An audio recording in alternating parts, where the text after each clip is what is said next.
Hello everyone, welcome to today's QPS webinar session.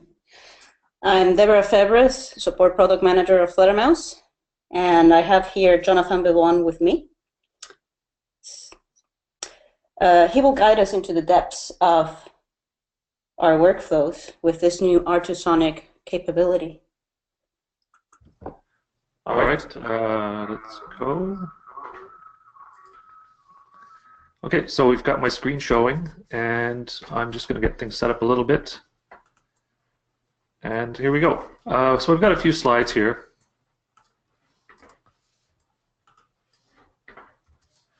So a little bit of housekeeping first. Welcome to the webinar, first of all. So as Deborah said, I'm Jonathan Baudouin, the product manager for FMGT. Take care of the backscatter stuff inside of that. And the webinar format for today, we'll have some slides, we'll do some demos. We'll have time for questions.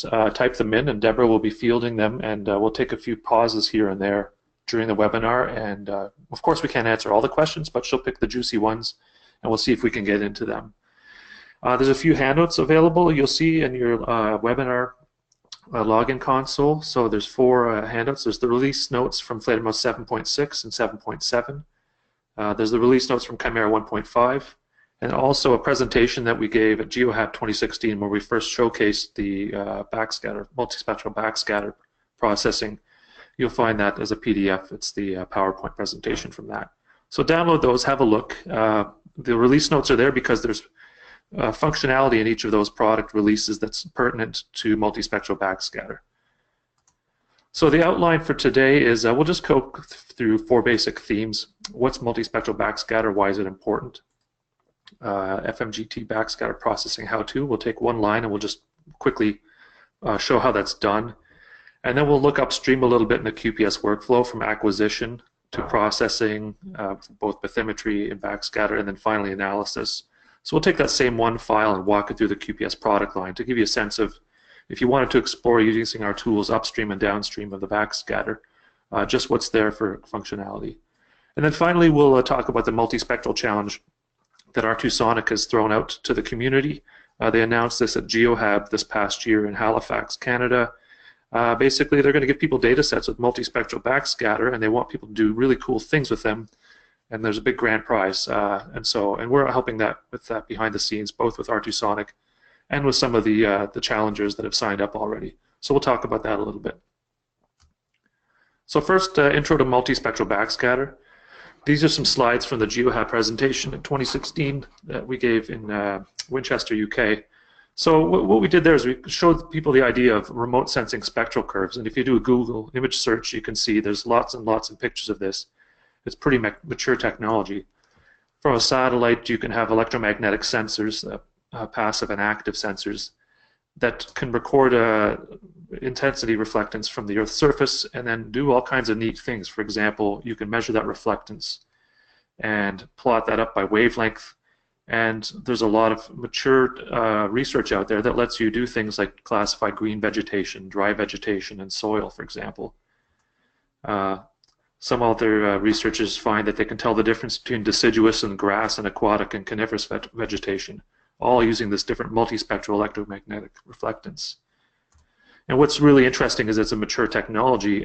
This last image here, if you look down the left-hand side, you'll see 6, 7, or 8, or 9 different kinds of sensors that are floating around up in the sky. Maybe some are decommissioned now, but there's just an embarrassment of riches of sensors to choose from, and some of them are tuned to particular applications. So this is very, very interesting with electromagnetic energy from satellites. Why is this important? What's this multispectral stuff let us do? It gives us increased discriminatory power when we want to do characterization and classification. For example, you can get the visible bands, near infrared, thermal, etc. And that's important because when you've got that information, you can do improved decision making and management purposes. For example, you can take that raw satellite imagery and then run them through algorithms to come up with yield maps, soil moisture maps, chlorophyll maps, crop moisture maps, soil salinity maps, for example, that type of stuff. The big hope here is that if we can do this with electromagnetic sensors, can we do it with acoustic sensors? So I'm just going to completely butcher this diagram here, put a picture of a sonar, a multibeam, and relabel the axes and pretend it's acoustic wavelengths. Imagine that those same kinds of spectral curves exist in the seafloor's response to different frequencies of acoustic energy. Right now, we're just looking in very little narrow bands. For example, I've shown 100, 200, and 400 kilohertz, and then grayed out everything in between. What if that's all there for us to see? We've just never bothered to really look at it yet. And that's the interesting bit. And really, is that kind of stuff there? Is there something to be had? And from some previous work, we can say that yes, the seafloor does respond differently to different frequencies. For example, this is some work that John Hughes Clark did while at the University of New Brunswick. And it was processing data in the Bay of Fundy in Canada and showing the difference between 300 kilohertz and basically a 70 to 90 kilohertz system. In the middle, you see a big dark band of low backscatter, almost shaped like an eye. Shot with a 70 to 90 kilohertz system, and right in the middle of that is a band of 300 kilohertz data, and showing there's a big difference in the way those two systems respond in the middle of the eye, and if you look off the edge, they actually respond quite similarly. In other work that he did, I think with the Naval Oceanographic Office, was doing multiple passes with one sonar at 100 kilohertz, 200, and 300. These are top-down views, and then combining those into a pseudo-color composite, just with the red and the green and the blue channels from the frequencies 100, 200, and 300. And you can see that there's some sort of sense of acoustic color there. Where there's blue, that means that the 300 kilohertz channel responded quite strongly, but the other ones not so much. And then finally, here's another example of where there's some fruit to be had with multispectral backscatter. Sorry, there was someone asking a question, I think. We'll just proceed. The 300 kilohertz on the left, in the lower left, is an area in the Bedford Basin in Halifax that was mosaicked in FMGT. And on the right, so that's a 300 kilohertz system, and on the right, the same patch of seafloor imaged at a different time with an EM 710, so 70 to 90 kilohertz. And you can see that there's very wildly different backscatter maps. The point is in here that these maps are created with data from either multiple vessels or the same vessel equipped with multiple sensors. And what's really interesting in the last year and a half or two is that there's a new hardware capability. A lot more systems are becoming very broadband. And R2 Sonic has allowed us, has brought to market a system that gets from 100 kilohertz and then up to 200 to 400, and you can dial in whatever frequency you'd like. And really, over a quick discussion in a conference room one day, we sat down together and said, let's try letting people program the frequencies. And their engineer went off and did that rather quickly. So we had a quick proof of concept. And what that allows is, if you look at the picture on the lower right, you can have your ping sequence of the vessel behind you with each different color of the ping just representing a different frequency. So in a single mapping campaign with a single vessel and a single sensor, you can map the seafloor once and get a spread of frequencies.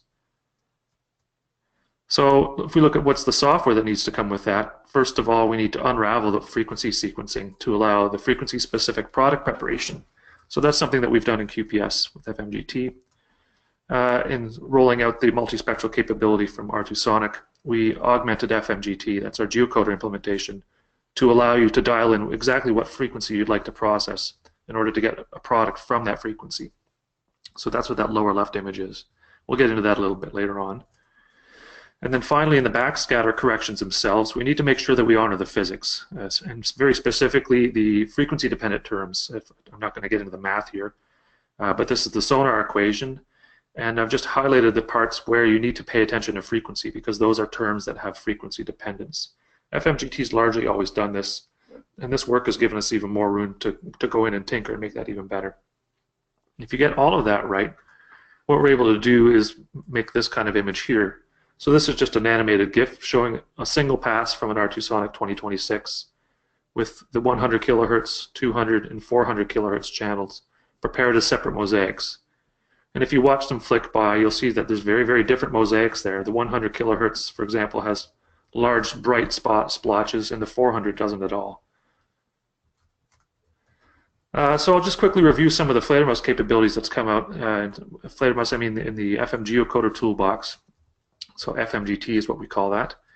So we released the first multispectral processing capability in version 7.6 halfway through 2016. And that's that upper right image. We let you basically carve out what frequency you like, and you can prepare products for that frequency. In version 7.7, a little later that year, we added the saturation warning, which is the second image on the right, showing you as you process how much of your data is saturated. That's not something you can recover from in post-processing, but at least it lets you be aware of that, and you can change the way you work during acquisition. And there's also new capabilities to pair with our two Sonic raw binary files that we built in 7.7. In 7.7.6, coincidentally, we're not talking about water column today, but I just thought I'd drop this in here. We added the capability in FM midwater to split up the multispectral water column, so you can prepare different products and look at different channels. Then finally, in version 7.7.8, which went out just a few weeks ago, we did a big improvement in the way we apply sensitivity corrections for the transmitter and receiver to balance the frequency channels, and add frequency as an additional parameter to the calibrated backscatter output. We'll talk about that later on in the presentation. And then finally, you can make an RGB geotiff multispectral composite, and that's the picture in the lower right. So what can we do with this? Really right now, at this point, we still don't know as a community. I'm throwing some ideas out here, and this is stuff that's just been discussed with various people in the industry in very different areas about how they see this being useful. We still don't have the techniques to get us there, but these are some of the seeds we want to plant in people's minds. So for offshore energy, maybe we can detect or assess buried cables or pipes better. For unexploded ordnance, maybe we can detect or resolve that a little bit better with this capability. For environmental assessment, we might be able to look at historic dredge spoil sites and see if sediments are contaminated, and we just don't know because they've got a sediment drape over them. For superficial geology, perhaps we can come up with better superficial sediment type maps. And habitat mapping, lastly, can we maybe map seafloor habitats a bit better? These are a lot of maybes here. We still don't know, and at the end when we talk about the multispectral challenge that R2 Sonic has thrown out, really we want to push people to help us answer these questions. So I'll take a break there. Maybe if there's a question or two. No questions yet? No questions for now, but people are mentioning they're having audio difficulties. Remember that this is going to be available online on our YouTube channel afterwards. We apologize for that if you're having difficulties. Okay. Is it just a few? It's just one person. Okay, that's fine. That's it. We'll have to make do. All right, we'll proceed. So we'll do an FMGT how-to now. And really that's going to explore this basic workflow, importing a GSF file, creating the processing parameters for each frequency, and then making some mosaics. And I've just caught a couple of screen caps here that show you where you would go into FMGT to configure that. And so what I'll do is I'll step out of PowerPoint right now, and I will make that disappear and get this stuff out of the way, and I'll run FMGT. Here we go, and I'll make a new project, new test, and I'll add just one file. We don't want to sit here and make all of you watch me process 20 files. I'll just bring in one file. Oopsie, I hit the wrong thing. Sorry about that. Add a source file. There we go.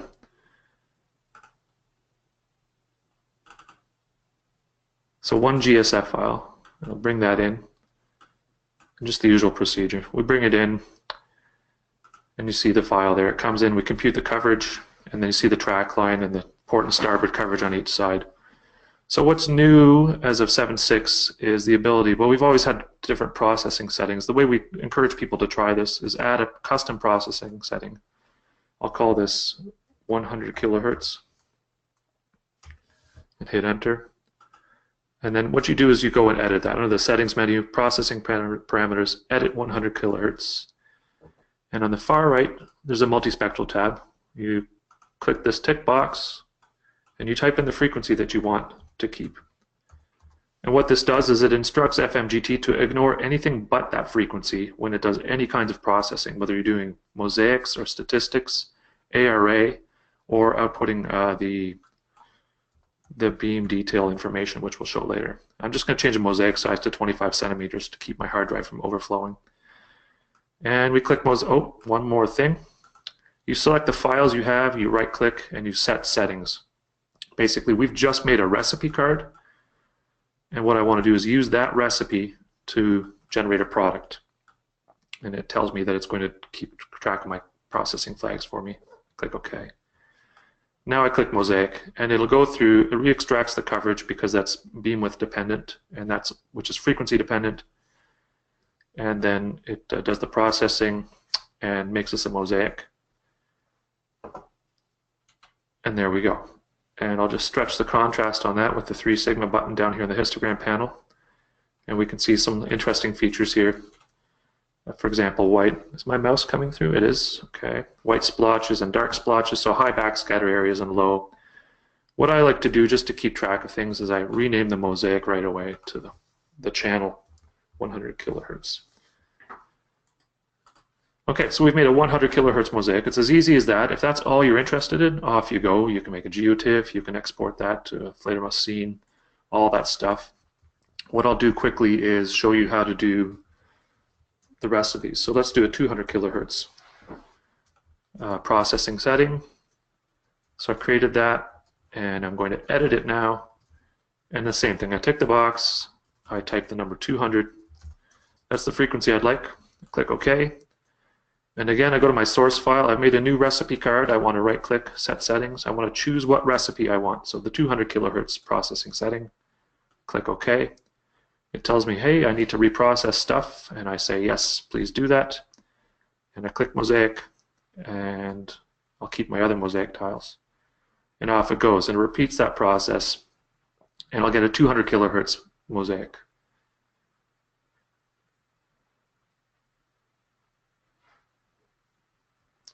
And there we go, that's drawn over top. And again, I'll hit the 3 sigma button down here in the histogram panel. That just does an auto contrast stretch from the low to the high end.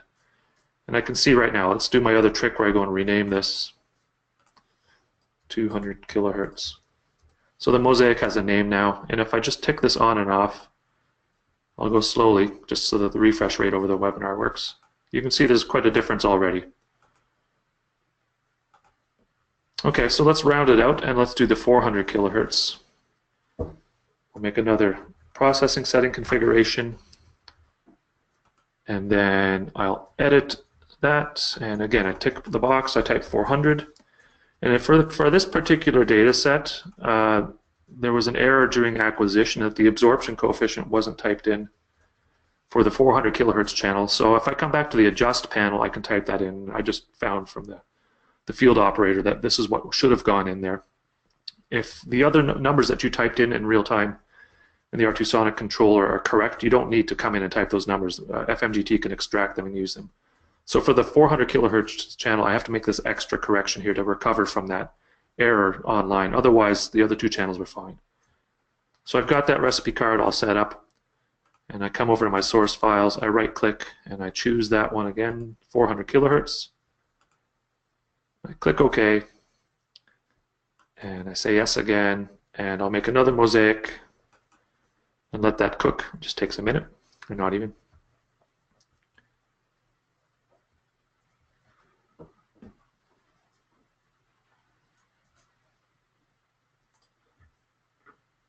And there we go, there's the 400 kilohertz channel, and again I hit the 3 sigma button to do an auto contrast stretch.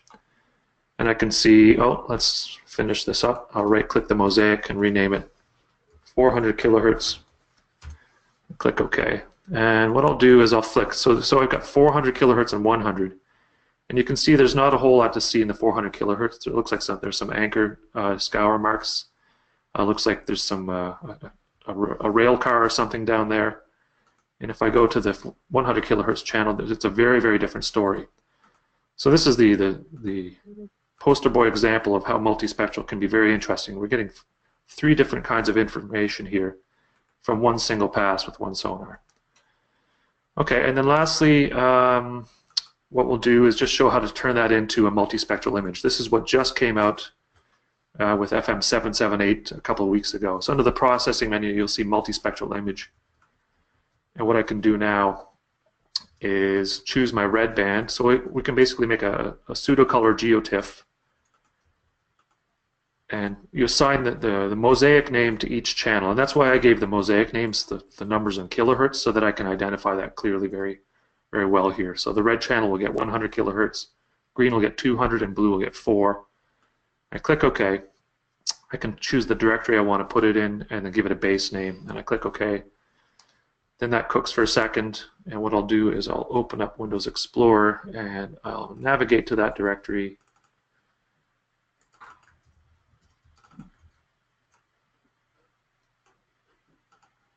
Oh, am I in the right one?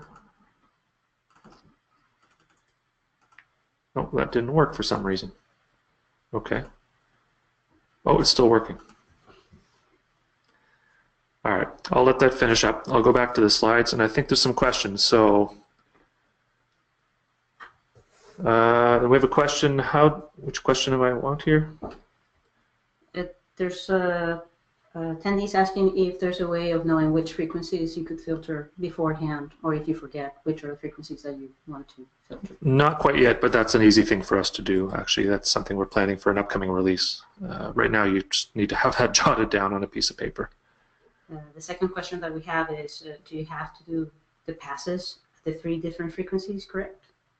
No, you can. That's the whole point of the configuration that R2Sonic has built, is that you can choose a frequency lineup and it pings one frequency at a time, one after the other. So I'll try and make sounds a little bit, but it's doing something like a boop, boop, boop, boop, boop, boop, boop, boop, boop. So it's going low, high, higher, low, high, higher, and it's getting that one after the other. So all of the data is collected in just one single pass.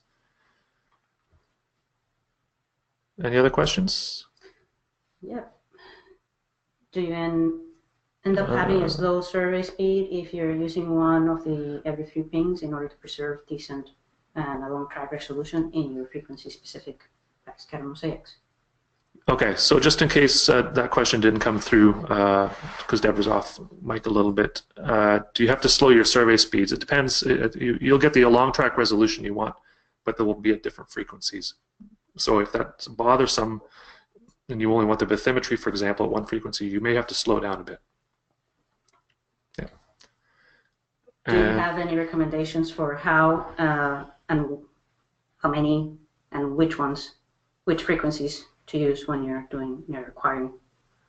So the question is, do we have any recommendations for which frequencies and how many for acquisition? I think the answer is right now, we still don't know as a community. There's new capability, and I think we need some very purpose-driven application research to try to figure out what frequencies work best. For example, if we looked at the slide I showed with satellite imagery, this particular picture here, let me just pop that back up. It shows these different types of sensors, and they're all tuned to different kinds of problem-solving applications. And you'll see that this is the electromagnetic band on the left to right. You can see my mouse, okay. And you can see these are the bands that those sensors are looking at, and those are tuned for very, very specific applications. And this is as a result of a rich body of research and literature on how to get certain kinds of problems resolved with electromagnetic energy. And we don't have this picture yet for acoustics. We have some ideas. So this is where the fun is now that this capability is there both in hardware and software, what can we do with it? And that's where I think the audience comes in and the community in general. So I think we'll get moving along now. Oh, and there's my TIFF. Okay, so there's that one picture sewn together, 3 different bands, and we have a pseudo-color image. And what does this mean? This is the interesting bit. If you're not used to looking at this, we see color. We're used to seeing grayscale mosaics. This looks kind of pink or red. What does that mean? It means that the red channel is particularly strong there, but the green and the blue channels aren't. So this means that the 100 kilohertz is a strong reflector here, but the 200 and the 400 weren't, if you remember the frequencies I chose. This is kind of dark. It's got a bit of a blue tinge. This says that the 3 channels kind of responded weakly and all about the same level. Over here, if I go to the right, you can see that this has a bluish tinge, maybe green.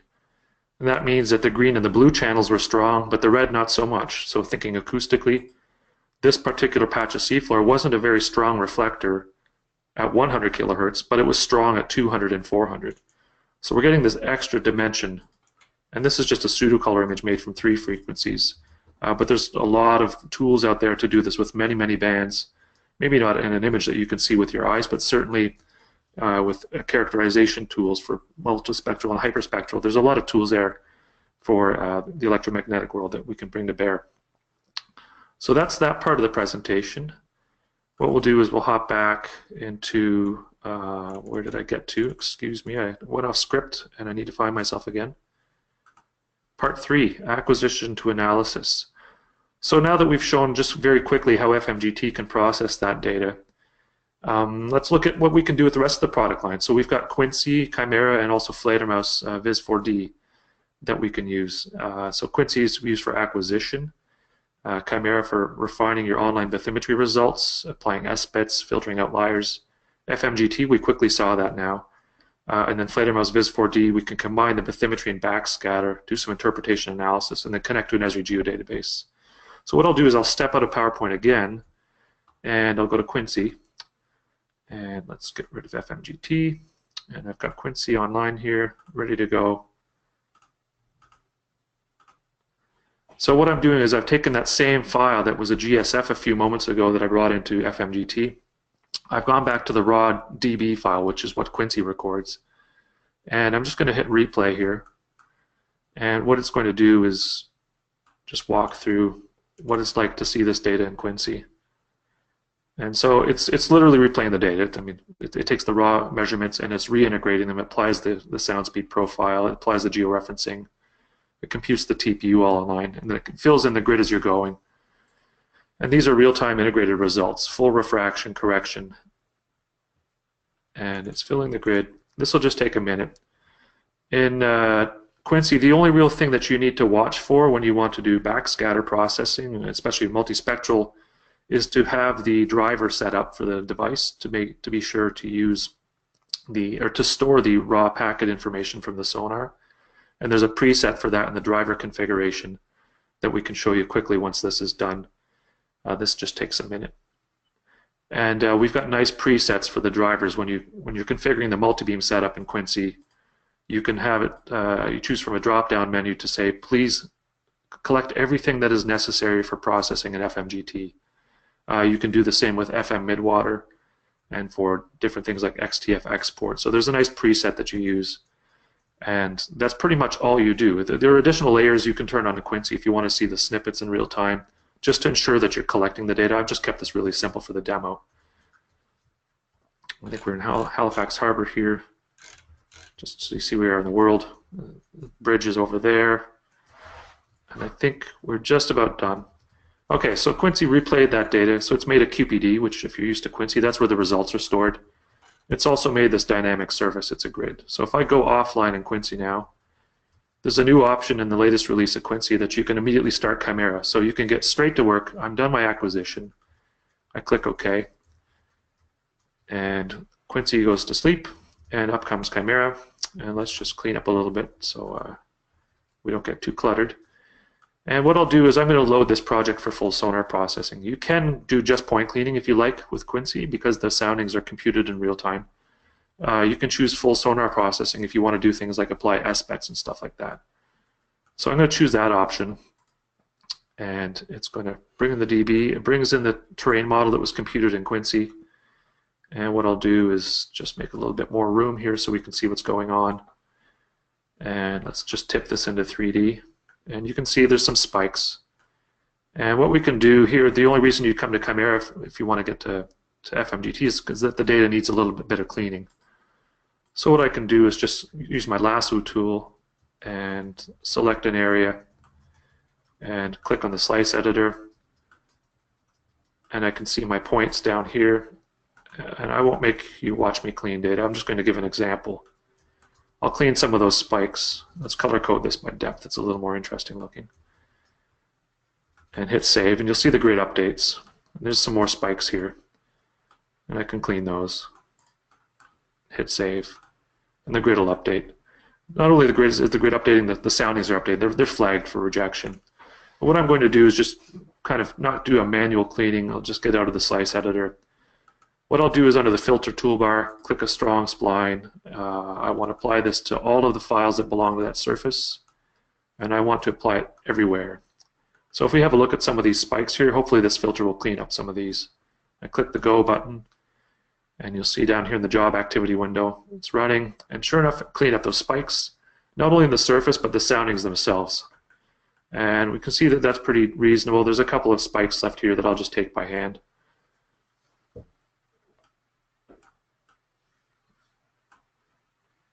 Again, I'll run the slice editor and get rid of those. Okay, that looks reasonable. Okay, so I'm more or less done here with Qimera. I'm not going to apply aspects or tides like that, just we want to save on time. So I'll go to the slice editor, and I right-click, and I export to GSF. And that puts it in my project directory. If I hit Control-F in Qimera, that launches my project directory window, and I can see in the export directory, under the vessel name, there's a GSF file that got created. And so now this brings us right to the stage where we were with the FMGT project we showed a little bit earlier. So just for completeness, in case you're watching through the middle of the webinar, I'll run FMGT again, and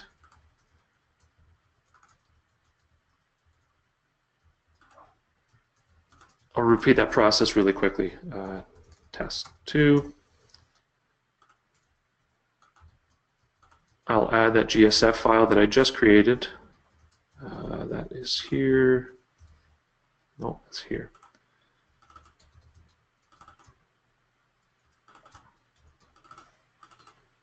We bring it in. And again, I'll go quickly this time. I won't talk over it. I'll add the 100, and I'll be a little quick. 100. Settings, edit 100.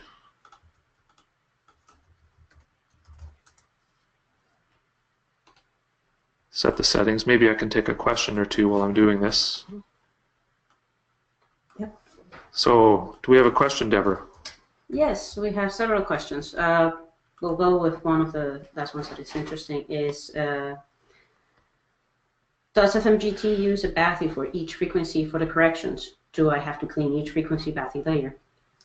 The bathy that I just cleaned in Qimera was, I made a coarse grid, and it gridded all of the frequencies all together, and they're spaced a little bit apart. If you remember the picture I showed in the PowerPoint, the dark gray and the light gray and the very light gray are all spaced apart spatially. So I make a coarse grid and remove the spikes. They're clean enough for FMGT. It turns out the backscatter processing doesn't need to have very, very clean multibeam data. It's pretty tolerant of little bits of noise. If you want to separate things by frequency, you can do that in Qimera. If you wanted to make, for example, a bathymetric grid of just the 400 kilohertz data, there's a filter to allow you to do that. But you'd want to do that after you do your quick scrub for backscatter and export your GSFs. Then you'd go in and prepare just a single frequency specific bathymetric grid. Any other questions? Yeah, there's one more. Are there plans to implement the workflow for multi-frequency size scan? Right now, we've built this up to work for any multibeam that chooses to report a different frequency on a ping-by-ping basis. So in theory, this works for all multibeam sensors that we support in Qimera. I think if we could find where frequency is routinely reported in side scan channels, then this would not be very hard to replicate at all. Anything else? Maybe one more. Sure. Will it be possible to create vegetation indexes for marine plants in the future using this multiple bands? I think that's where the people that ask those kinds of questions come in, is that we've built a world with the hardware and the software where you get access to this data now. We'll show that in a little bit. What we need is the tools to get to that exact type of end product. How do we get to there from a couple of different mosaics with different frequencies? And so normally I can talk and work a little bit, but I might have gotten off track. 200 kilohertz, let's click go. Oh, you know what? I completely broke this. I cannot talk and work. What I'll do is open the previous project we had. Any other questions? This one might be worth doing it now. So okay. You're acquiring 3 different frequencies simultaneously. Yes, that's correct. if I make 3 subsequent acquisitions with an EM2040, can I combine them in an RGB later with FMGT? Yes, you can. Yeah. Yeah. So you can do them one at a time if you like, or you can do them all simultaneously if the sonar system you're using supports that. Okay, so I learned in this that I cannot talk and click buttons and process data at the same time. I apologize for that, but I think that's a pretty human constraint. So I've got that first project that I used when we quickly demoed this. I've got all those 3 channels that I made, 100, 200, and 400. I'd also made the GeoTIFF pseudocolor. And what I'll do from here is just to finish off the story of walking this through the product line.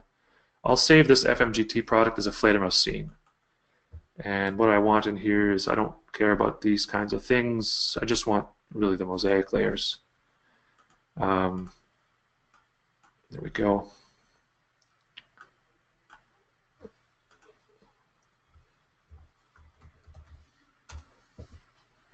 And then the other piece that we're missing here is that I didn't get a bathymetric grid. So what I'll do is I'll close FMGT and I'll run Qimera again.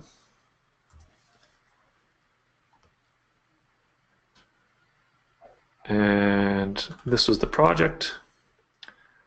So what I want is a nice grid that looks really, really nice for visualization. And so what I'm going to do is grab the file and create it's called a static surface.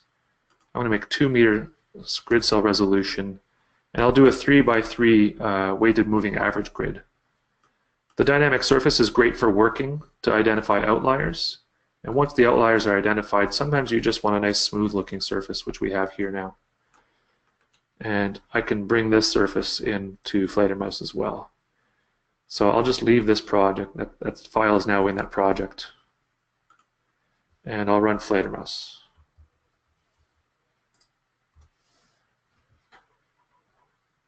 And now I'll open the recent scene, my scene. So this is from FMGT. And we can see the backscatter layers that I had brought in. There's the different channels. What I can do now is I can add that file that I just made in the Qimera project, the static surface. And if I just tip this now, I can see underneath the backscatter layers, there is the bathymetric surface I just made. And then lastly, what I'll do is I'll import an image. And what I'll do is get to the GeoTIFF that I made. I think it was new test output. There it is. And that's a GeoTIFF, and that'll load up and should just drop right on top of the backscatter imagery. What I'll do is I'll just turn that off real quick so that we can see that. So there's the backscatter, multispectral composite RGB, and then the terrain model. And let's turn the vertical exaggeration down just a little bit. So if I click on the static surface, I can go to the Tools menu, and I can drape an image on that surface. So this is an example of how you might do some interpretation. Drape image on surface, and I'll just expand this a bit. There's the loaded image that I just brought in, and I can leave this as okay. I can make it onto a copy of a surface. I'll just let it go onto the existing surface. And that'll think about it for a couple seconds. And then you'll see that the surface underneath is now color-coded by the multispectral image. There we go, and that's indeed what happened. And now I'll just turn off the multispectral image because I have everything I need right now. I've got a 3D terrain model with the multispectral image draped on top of it. And so now I can start doing some interpretation and analysis. For example, this here is a big lump. It's a positive lump. It looks like a rail car, maybe something like that, and it's very high backscatter. We can poke around and look at it. What's kind of neat is we can use the interpretation tools in Fledermaus. If I go to the Create menu, I can create an interpretation set. In this case, I'll add and throw, I can spell this, photogenic. I'll add another class. Let's call this dredge spoils. I'll add another class, scours. I click OK, and those 3 classes show up here in the interpretation information area. So if I click on this class, what I can do now is use the selection tools in Fledermaus. So I can still pan around. If I hold down Shift, I can rotate the image. And I think this is a rail car just because we happen to be in the area and I knew that. So if I select that, click on that and click Add, that now creates a little polygon. And what I'll do is I'll just float that up in the air a little bit with the offset. And I'll make the line thickness a little bit bigger. And you can see I'm classifying this and interpreting it on the fly. So these are existing tools that have always been in Fledermaus, at least for a very long time. Here's something else that I think that might be man-made. I'll just circle that, click Add. And I think this is also. So I'm just doing some basic interpretation. I can mark that up. Now let's switch to something else. These areas here, we think that's a dredge spoil. So I'll click that and click Add, and you'll see that it's color-coded differently. So I got purple there. And this stuff here, I think that's an anchor scour, something like that. So I'm just drawing some sloppy interpretation objects, but there we go. So I could do this for the whole map. In fact, if we had the whole multispectral data set in, there's several lines of data here. And you could spend a little bit of time doing that and trying to classify things. And what we won't do is show in this webinar, maybe in a later webinar, is that you can hook this up to an Esri geodatabase. We'll leave it at this for now. What you can get out with these interpretations is you can create an image. So it's a flat image that has all of those objects filled in. And so if you see here, that's now floating up in the sky. That's now a flat image that you can import in any type of raster application. You've got our classification overlay. If you had the ARC geodatabase hooked up, you could push that straight to a geodatabase and augment work that you're already doing. But we're not going to show that in this webinar. So we'll leave that at that, and I'll not save my current scene, and let me just get back on script here, and then I think we'll take a minute for questions. Oh wait, there's one last thing here before we do questions. This is what we're not showing today, is that in Fledermaus, this is an example that Deborah prepared for me this morning, is that you can hook to an ARC geodatabase. So you'll see an ARC workspace tab, and you see all of the layers, all of the information that's in your ARC geodatabase. You can create layers in Fledermaus, and you can push them into the geodatabase. You can also pull from ARC, so you can work back and forth between the two applications. So there might be things that are very easy to do in Fledermaus that you do there, and then you push it to ARC, and off you go to do other things or to merge it with other types of information. But that's something we can cover in a later webinar. So there's a couple questions, it seems. So one question that is interesting is we are seeing in the RGB a small artifact at nadir. So our attendees are asking about it. Oh, I see. That could be anything to do with the way the sonar was set up. That particular data set, I think we were trying to not saturate it at one frequency. So there are always some typical small residual nadir artifacts, and it's something we're trying to get better at, coming up with post-processing ways to remove that. And a lot of those can be sonar specific and sonar setting specific, so it's something that you need to figure out with the gear that you're using. Are there ways to drive the sonar into odd configurations where that would happen? So I don't have an exact explanation for that particular data set we looked at, but in general it's something that's it's pretty sensor specific and even configuration specific to the sensor. Anything else? We're all good. Okay. All right, so we'll jump to the last part, the multispectral challenge, and this is where we're speaking on behalf of R2Sonic. We've been partners with this to try to bring this common hardware and software capability to the market to see what people can do with it. And they wanted to really kickstart some research on this, so they had this idea of a multispectral challenge. So you can go to this website. If you just Google R2Sonic multispectral challenge, you will get exactly to the link below.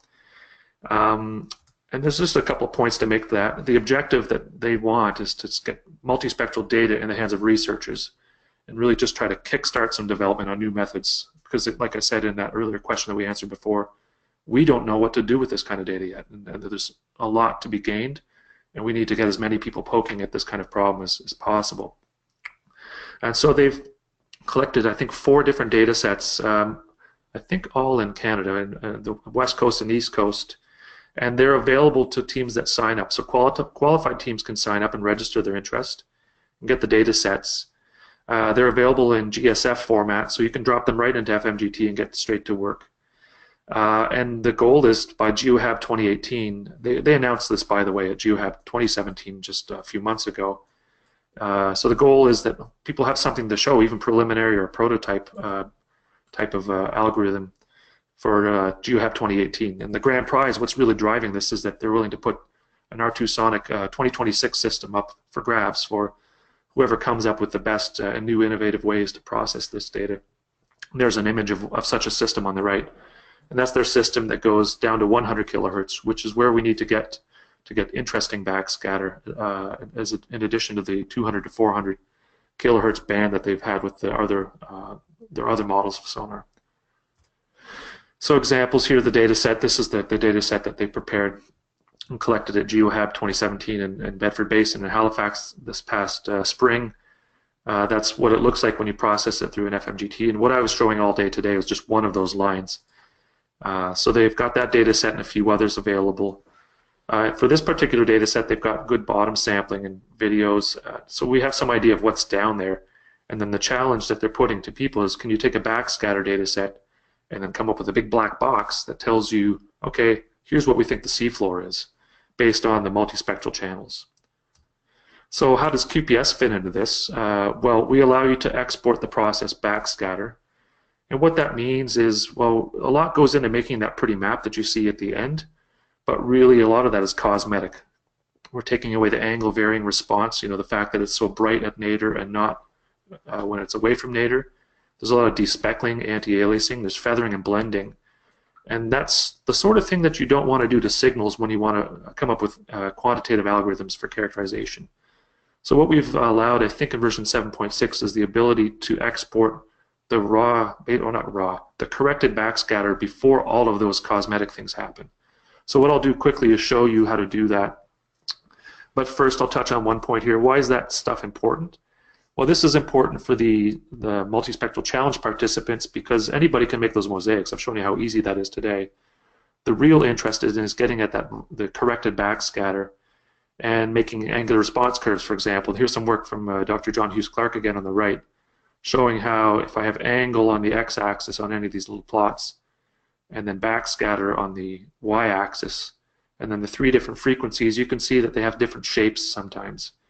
So characterizing them allows us to get a little bit more information. You can parameterize them. You can do segmentation. So you want that corrected backscatter before it gets to a mosaic. And so what I'll do now is just step out of PowerPoint one last time, and I'll run FMGT again.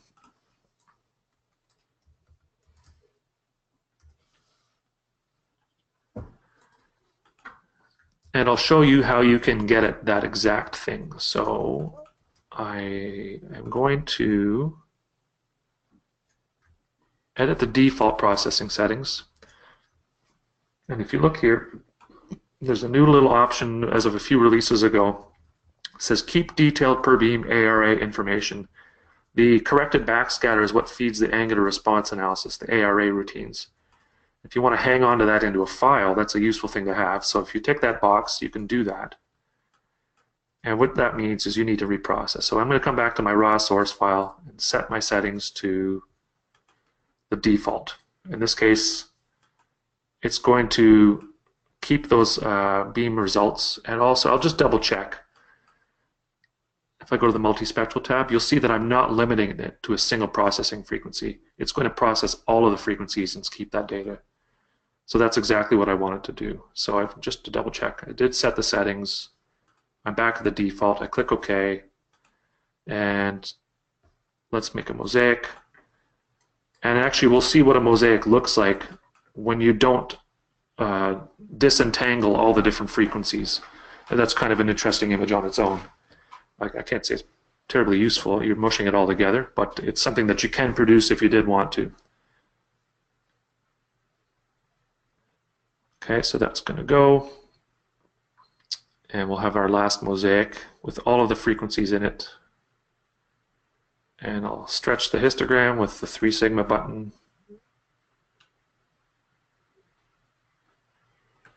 There we go. And you can see it's kind of smushing them all together, but for any given pixel, you really don't know what frequency landed in there. It really has to do with the pixel cell size. For example, I had 1/4 of a meter here. What's our ping rate? How far apart are the pixels? So this image looks reasonable, but it's probably not. The point of this, though, is for this raw source file, the GSF, I can right-click. Oh, sorry. Yes, and click Export, and I can export the ASCII ARA beam detail, and that will go wherever I choose to put it. Here, so I'll just call this my corrected backscatter. And off that goes. And what I'll do is I'll just run Windows Explorer and I'll get to that project, new test. In the output directory, you'll find a directory called ASCII. That's where I put it. That's the default location. It looks like it's all done. And so I've got a text file here, and I'll just edit this with Notepad++. And let's have a look at what's in there. It reports the file name, number of pings, and then you've got some raw data here. Ping time, ping number, beam number, easting, northing depth, longitude, latitude, the backscatter value that came out of the file itself, so the raw manufacturer's value, and then the corrected one. So that's all of the math that FMGT does in the sonar equation to get from the raw value from the manufacturer to the corrected one, and then the true angle, so that's the incidence angle with the seafloor. If you bring in a terrain model, it'll compute the incidence angle with the terrain model. And then finally the frequency here, so I can see 400 kilohertz in the last column. And if I scroll down a little bit, I'll see 200 for some of the beams. And if I scroll down a little bit more, I'll see 100. So all of the corrected backscatter is output here, and I've got enough information that for the most part you can put this into segmentation algorithms and angular response curve parameterization algorithms and do some cool stuff. And that's really what I think is going to drive the multispectral challenges, is people doing that kind of stuff. And so let's get back to PowerPoint. Before I jump this forward, is there any more questions? Yeah, we have 2 questions. One question, is there any ground truthing data that is coming with the challenge data? Yes, this picture here, this slide here shows some of the bottom photography that was collected. Now I have to actually thank Dr. Craig Brown at the Nova Scotia Community College who collected this stuff. We all worked, he and I and Mike Brissett from R2 Sonic worked to collect these data sets. And he has a bunch of students that were really instrumental in getting bottom samples and photography and some video transects. So there's a very rich data set that Craig has for a couple of campaigns there. I don't know how much of that's available to the challenge participants. I do believe that some of it is, but you'd have to get in touch with R2 Sonic to find out more about that. Anything else? There's another question. How do I change the frequency in the array window, because it seems that the default is 400 kilohertz? The only way to change... I'm just reading it now. I think we'll follow up with you after the fact because we're going to run out of time here. Do you got the name for that person, Yep. Deborah? Okay. All right.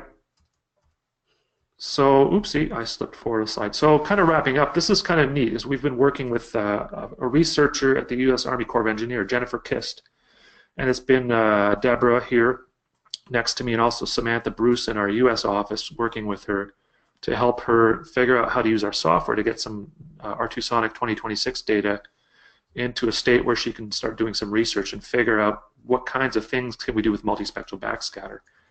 And what she did as a part of a research project, which is pretty cool, is I think I've seen pictures. It looks like she built a bunch of raised garden beds and then filled them with different kinds of dirt and sediment and then flooded the area and then mapped it with a sonar.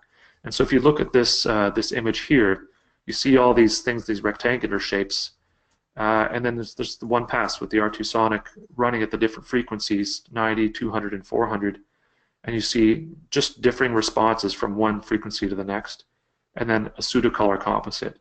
So this is a pretty well-controlled research campaign where there's a lot of, artificially generated seafloor types, but representative of what you'd usually see in the natural environment, and then some early results.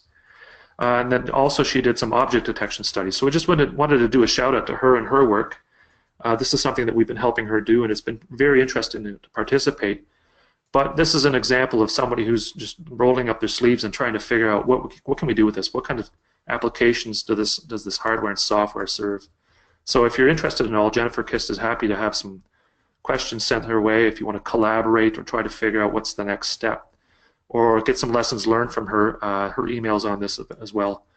And if this slides by too fast to jot that down, just get in touch with us and we can give you her contact information. So I think we're pretty much at the end of the webinar, and so we'll just go one last round of questions. No, I think we're all caught up. Okay, good. All right. Well, thanks everybody for participating. We're going to just review the quality of the recording here that we have, and if that's in good shape, we'll put that up on YouTube. Thanks very much, and we'll see you at the next webinar.